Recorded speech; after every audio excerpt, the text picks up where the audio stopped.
Staying in Southern Africa, Zimbabwe liberalized its foreign exchange markets and raised interest rates among a new raft of measures aimed at stabilizing the nation's currency and reining in resurgent inflation. The central bank confirmed the sale of foreign currency at market-determined exchange rates through banks on Wednesday. The measure follows advice last month from the International Monetary Fund that the country remove restrictions on exchange rate, and after the Zimbabwean dollar fell 30% at an auction to 3,674 per dollar.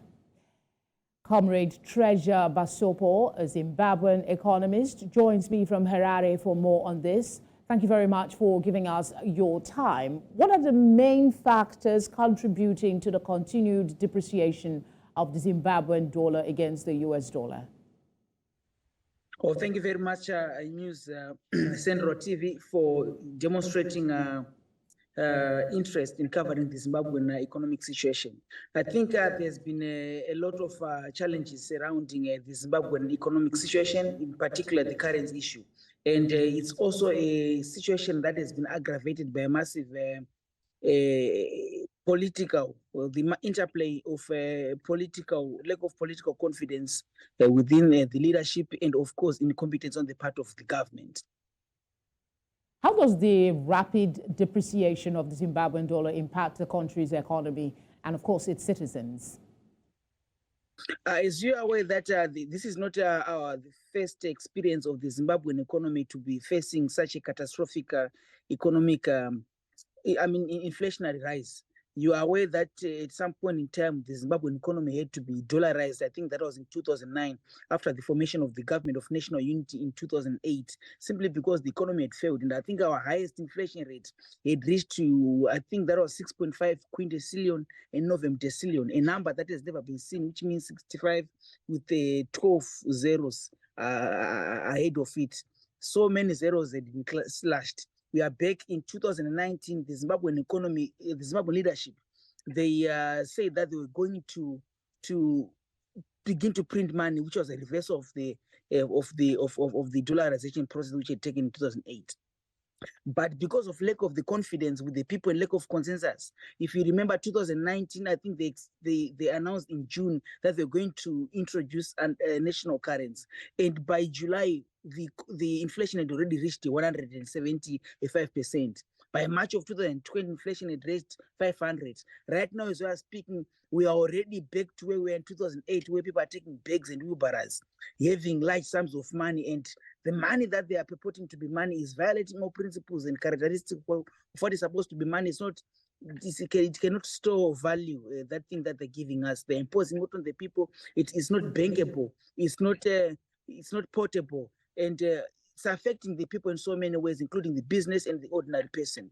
The people their incomes have been eroded, as a matter of fact, that people's currencies, including those professionals within the government, they are earning as little as $30 simply because of the inflation. Unfortunately, the government is paying the people in RTGS, which is in local currency, but the government itself is charging prices in US dollars. That's quite worrisome. You mentioned re-dollarization. What does that mean in context of the Zimbabwean dollar, and how might it help address the currency's ongoing instability? I think re-dollarization is just an attempt to listen to what the people have been saying, because as I'm saying that 2019, when they said, no, we are removing or we are reversing the dollarization process which had taken place, the people demonstrated in the streets. For example, people were arrested. Many of us were arrested and harassed by the state because the citizens are saying, this is not the move we want, because we've already lost our pensions because of this particular process. Even within this process, quite a lot of people lost their money within their bank accounts, and their savings simply because of the inflation. So it's affecting the people, and the government is now saying, okay, fine, we now want to come back to the dollarization process, but they are not sincere because they themselves are not even prepared. Our Zimbabwean government's total expenses, 70% of them is money that is attributed to salaries, but they are not paying those salaries in US dollars, and they are not prepared to be paying those salaries in US dollars. So it's affecting the people, and the government is not sincere enough to be moving on with this policy consistency and expectations is advocated by the ordinary people. In light of the recent depreciation, what measures can the Zimbabwean government take to stabilize the value of the local currency and restore confidence in its economy? Okay, I think one of the most important things is to find a political consensus.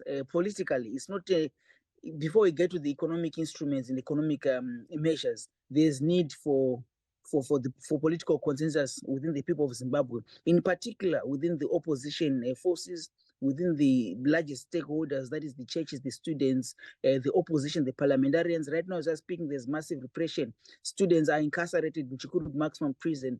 Members of parliament, they are within Chikurubi, which is the maximum prison in the country right now. So there's not going to be any measure which is going to be reached economically without getting into a good consensus with the ordinary people. But of course, there is also what they can do in terms of arresting this massive inflation which is taking place. We have seen government officials benefiting from this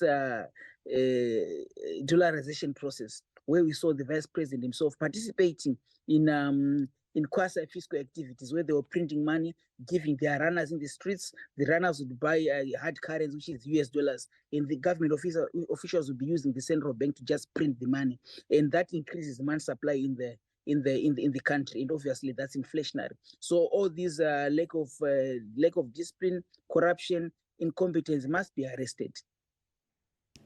Thank you very much, Comrade Treasure, for speaking with us.